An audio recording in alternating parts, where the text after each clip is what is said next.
मणिपुर जो पिछले 1.5 महीने से जल रहा है, भारतीय जनता पार्टी अस्तित्व में रहेगी, भारतीय जनता पार्टी सत्ता में रहेगी, देश के अंदर शांति, अमन और चैन कायम नहीं रह सकता। भारतीय जनता पार्टी इस देश के अंदर नफरत की सबसे बड़ी फैक्ट्री है, और जब तक भारतीय जनता पार्टी अस्तित्व में रहेगी, भारतीय जनता पार्टी सत्ता में रहेगी, देश के अंदर शांति, अमन और चैन कायम नहीं रह सकता। और जब देश में नफरत के बीज बोए जाएंगे, जब देश में शांति ही नहीं होगी, तो देश तरक्की नहीं कर सकता, नौजवान को रोजगार नहीं मिल सकता, माताओं बहनों को महंगाई से छुटकारा नहीं मिल सकता, किसान को उसके फसल का दाम नहीं मिल सकता, आम इंसान की जिंदगी की दुश्वारियां कम नहीं हो सकती। और यह बात मैं इसलिए कह रहा हूं कि मणिपुर में जो हिंसा हो रही है, मणिपुर जो पिछले 1.5 महीने से जल रहा है, आज उस मणिपुर की हिंसा पर प्रधानमंत्री नरेंद्र मोदी की खामोशी यह साबित करती है कि भारतीय जनता पार्टी चाहती है उनकी नफरत की फैक्ट्री का विस्तार पूरे देश में होता रहे, उनकी नफरत की फैक्ट्री का विस्तार पूरे देश में होता रहे। कभी हिंदू मुसलमान के नाम पे झगड़ा कराओ, कभी हिंदू सिख के नाम पर झगड़ा कराओ, कभी हिंदू क्रिश्चियन के नाम पे झगड़ा कराओ। जब धर्मों का झगड़ा खत्म हो जाए तो जाट और गैर जाट के नाम पे झगड़ा कराओ, हिंदुओं में झगड़ा कराओ, मराठा गैर मराठा के नाम पे झगड़ा कराओ, हिंदुओं में झगड़ा कराओ, कुकीज और मैती में झगड़ा कराओ, आदिवासी समुदायों के बीच में झगड़ा कराओ। तो भारतीय जनता पार्टी दरअसल भारतीय झगड़ा पार्टी बन गई है। भारतीय झगड़ा पार्टी झगड़े कराकर, नफरत फैलाकर, हिंसा फैलाकर पूरे देश की बर्बादी भारतीय जनता पार्टी का मकसद है। इसलिए मैं हाथ जोड़कर निवेदन करना चाहता हूं इस देश के लोगों से कि इनकी असलियत को पहचानिए। जब तक ये अस्तित्व में रहेंगे, इस देश का विकास नहीं हो सकता, नौजवान के हाथ को रोजगार नहीं मिल सकता, महंगाई से छुटकारा नहीं मिल सकता, किसान को उसके फसल का दाम नहीं मिल सकता। 1.5 महीने से मणिपुर जल रहा है, सैकड़ों लोग की जान चली गई, कुकीज और मैतीस के बीच में झगड़ा कराया, हिंसा हो रही है, और हिंसा भी कोई सामान्य हिंसा नहीं। उस राज्य की एक महिला मंत्री का घर जला दिया गया, देश के केंद्रीय मंत्री का घर जला दिया गया, भारतीय जनता पार्टी का दफ्तर जला दिया गया, तमाम नेताओं को दौड़ा दौड़ा के मारा जा रहा है, पीटा जा रहा है, हजारों की संख्या में घर जला दिए गए मणिपुर में, हजारों की संख्या में। और मैं प्रधानमंत्री नरेंद्र मोदी जी से पूछना चाहता हूं कि बताओ जरा हमें कि कैसे वहां पर AK-47 और विदेशी हथियारों का इस्तेमाल मणिपुर की हिंसा में हो रहा है। कहां से आ रहे हैं हथियार? चीन से आ रहा है, पाकिस्तान से आ रहा है, म्यांमार से आ रहा है, कहां से आ रहा है? लेकिन प्रधानमंत्री खामोश हैं।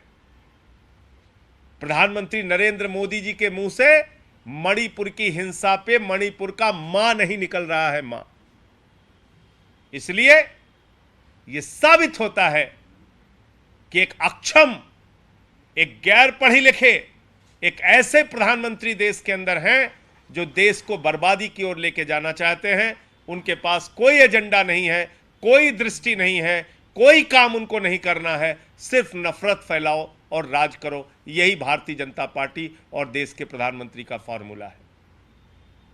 और जैसा मैंने आपको कहा, हिंदू को मुसलमान से लड़ाओ, हिंदू को सिख से लड़ाओ, हिंदू को क्रिश्चियन से लड़ाओ।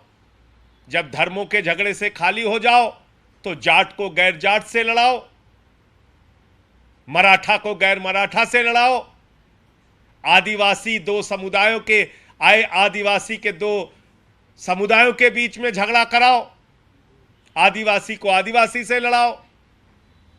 तो ये भारतीय झगड़ा पार्टी का काम है।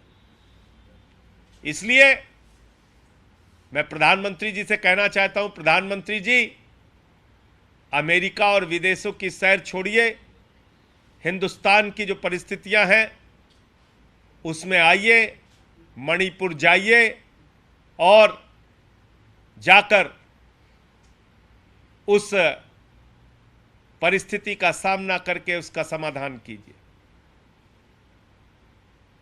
आपके ही लोग मारे जा रहे हैं, उनके घर जलाए जा रहे हैं, फिर भी आप खामोश हैं। तमाम लोग कैंप्स के अंदर रह रहे हैं हजारों की संख्या में, फिर भी आप खामोश हैं। यह बहुत ही दुख का विषय है। इसलिए मणिपुर हिंसा पूरी तरीके से भारतीय जनता पार्टी की सरकार की नाकामी का प्रतीक है। मणिपुर की हिंसा इन लोगों के द्वारा फैलाई गई नफरत के कारण हो रही है और भारतीय जनता पार्टी की सोच के कारण हो रही है। दूसरा विषय आज रेलवे का है। प्रधानमंत्री ने रेलवे को भी पूरी तरीके से बर्बाद किया है। इनकी सरकार ने रेलवे को पूरी तरीके से बर्बाद किया। पहले रेल का बजट अलग से आता था, गाड़ियां नई शुरू होती थी, बुजुर्गों के लिए यात्रा में छूट होती थी, पहले तमाम किराए में रियायत मिलती थी।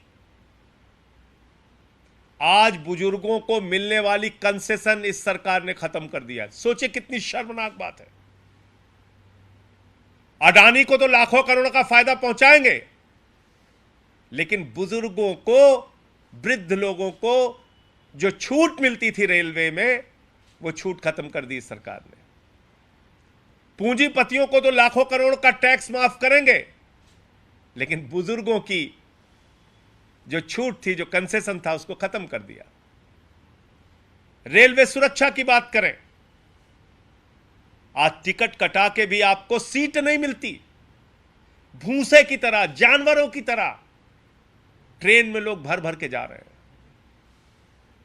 टिकट करा लिया, रिजर्वेशन करा लिया, सीट नहीं मिल रही, धक्के खा रहे हैं लोग, ट्रेन उपलब्ध नहीं है, घंटों विलंब जा रही है, दुर्घटना होती है, उसकी सीबीआई जांच दे के लीपापोती।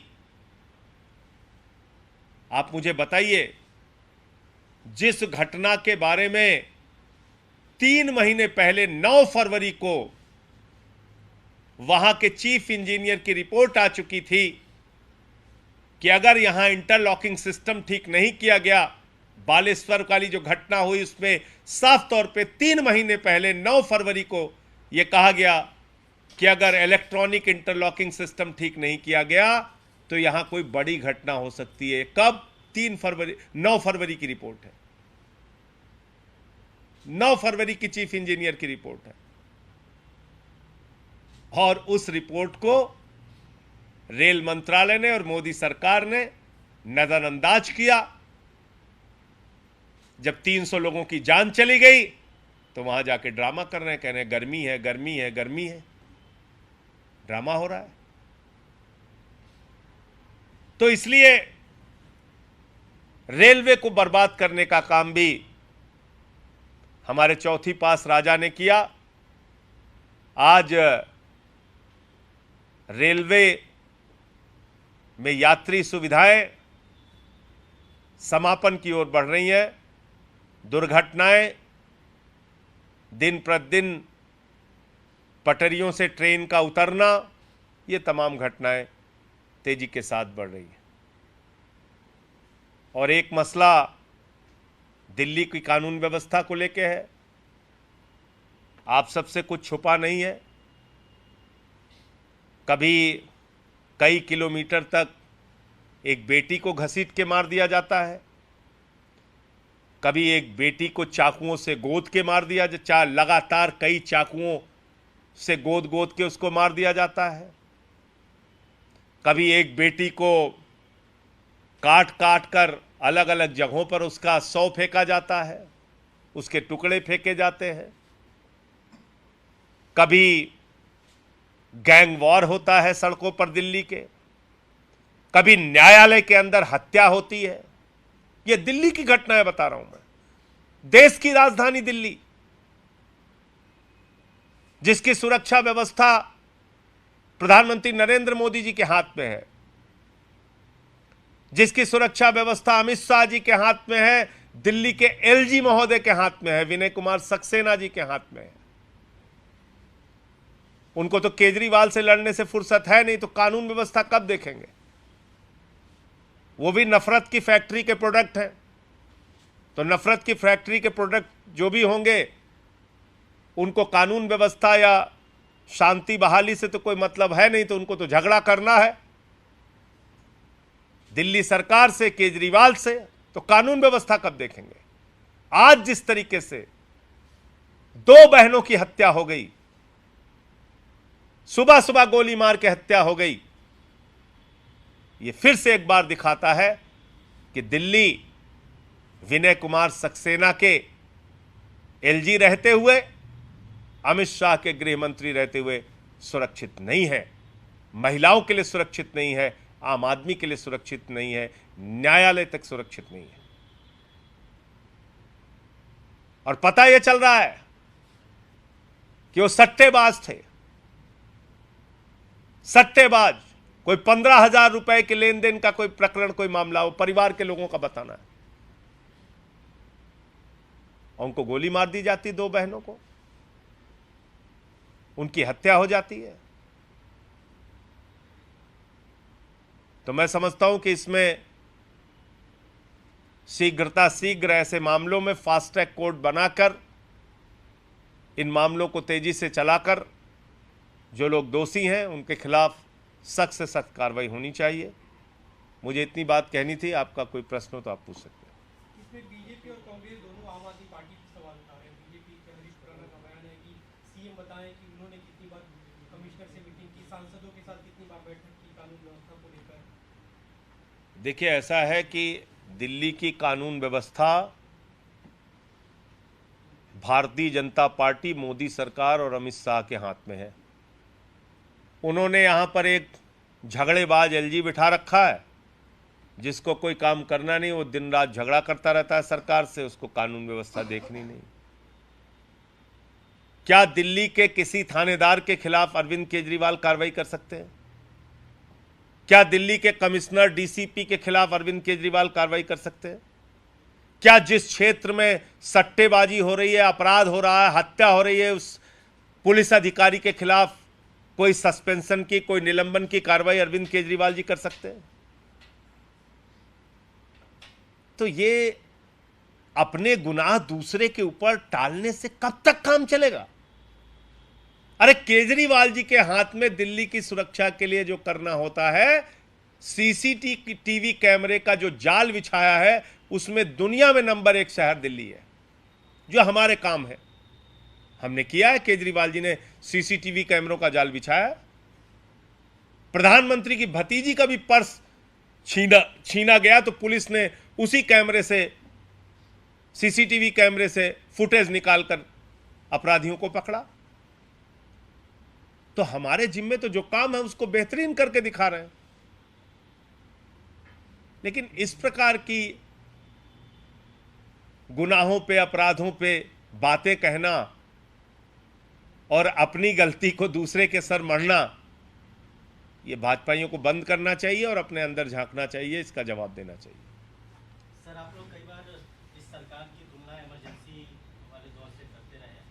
आज पीएम ने भी मन की बात में इमरजेंसी का जिक्र किया, यात्राएं दी गई, थोपा गया। कैसे देखते हैं, क्योंकि देखिए, आपातकाल इस देश का काला अध्याय था, कोई इसमें दो राय नहीं है, दो मत नहीं है।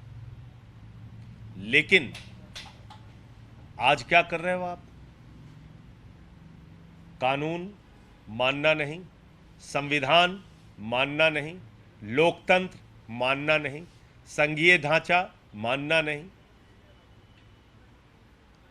ईडी को, सीबीआई को जिस प्रकार से आज ये सरकार इस्तेमाल कर रही है, पुलिस को जिस प्रकार से ये सरकार इस्तेमाल कर रही है, तमाम लोकतांत्रिक अधिकारों को छीना जा रहा है। संघीय ढांचे को कुचलकर राज्य सरकारों को खत्म किया जा रहा है। जहां बीजेपी हार जाती है वहां तोड़फोड़ शुरू कर देती है, खोखा खोखा शुरू कर देती है, करोड़ों रुपए के लेन देन करती है, विधायकों को खरीदती है, खरीद फरोख्त करती है और सरकारों को गिराती है। इसके अलावा कोई काम नहीं करती। तो प्रधानमंत्री जी अगर आज मन की बात में आपातकाल पर बोल रहे हैं तो सबसे पहले अपने काल के बारे में बोलना चाहिए। उन्होंने अपने काल को किस प्रकार से कलंकित करने का काम किया है, यह भी प्रधानमंत्री जी को बताना चाहिए। सर, आदिपुरुष फिल्म में कुछ जो डायलॉग है जो विवादित है उसको लेकर आपने भी मुद्दा उठाया था। अब ये खबर आई है कि जो फिल्म के निर्देशक हैं और जो टीम है उन्होंने बयान जारी किया है कि विवादित स्टेटमेंट्स हटाए जाएंगे। इस पर आप क्या कुछ कहना चाहेंगे? देखिए, पहली बात, मैं कल से देख रहा हूं भाजपाइयों को कह रहे हैं सैकड़ों करोड़ कमा लिया, सैकड़ों करोड़ कमा लिया। इससे ज्यादा शर्मनाक बात कोई हो सकती है? तुम्हारे इतने मुख्यमंत्रियों के आशीर्वाद से वो फिल्म बनी, योगी आदित्यनाथ जी के आशीर्वाद से, शिवराज सिंह जी के आशीर्वाद से, हेमंत विश्व शर्मा जी के आशीर्वाद से, एकनाथ शिंदे जी के आशीर्वाद से, मनोहर लाल खट्टर जी के आशीर्वाद से, पुष्कर धामी जी के आशीर्वाद से, देवेंद्र फडणवीस जी के आशीर्वाद से। मैं थोड़ी कह रहा हूं, ये तो चिल्ला चिल्ला के वो फिल्म कह रही है।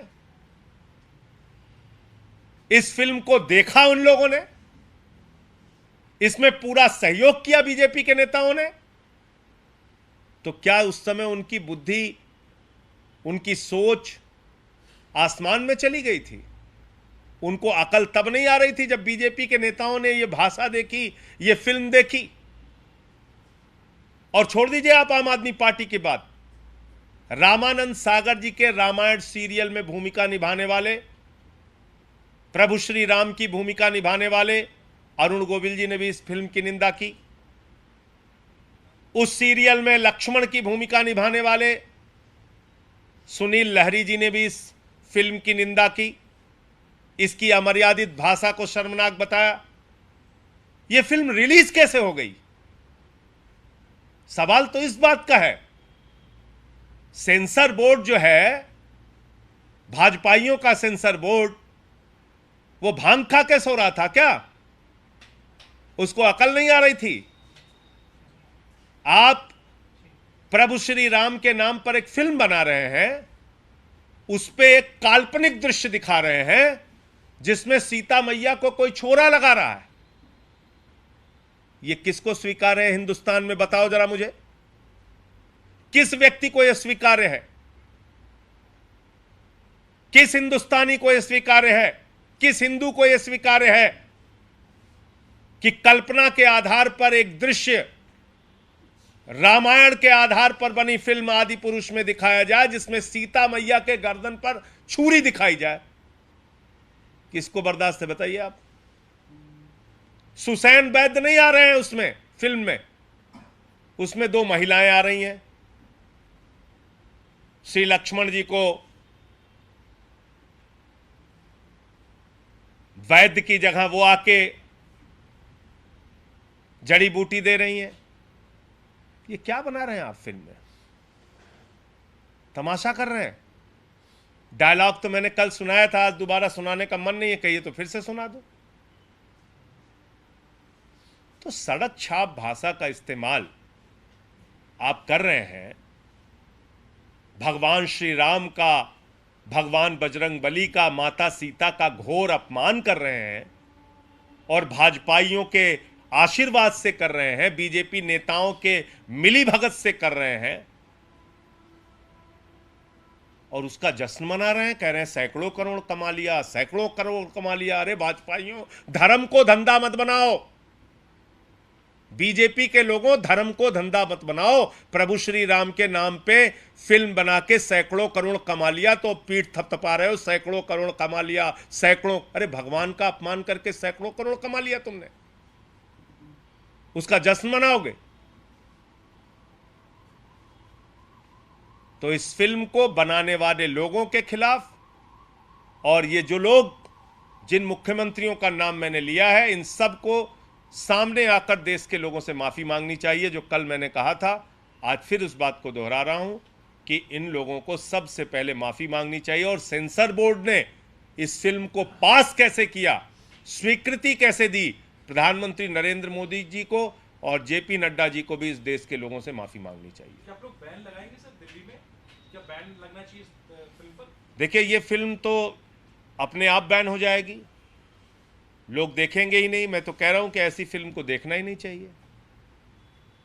अगर भगवान श्री राम का अपमान देखना है लोग तो जाएं, अगर माता सीता का अपमान देखना है तो जाएं, प्रभु बजरंग बली का अपमान देखना है तो जाएं फिल्म में, देखें अपमान।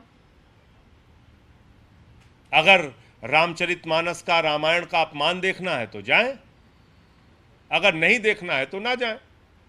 लोग ही अपने आप बैन लगा दें। लेटेस्ट खबरों के लिए सब्सक्राइब करें हमारा YouTube चैनल या फिर लॉग ऑन करें www.delhidarpantv.com। खबरों की कवरेज और विज्ञापनों के लिए संपर्क करें इस नंबर पर।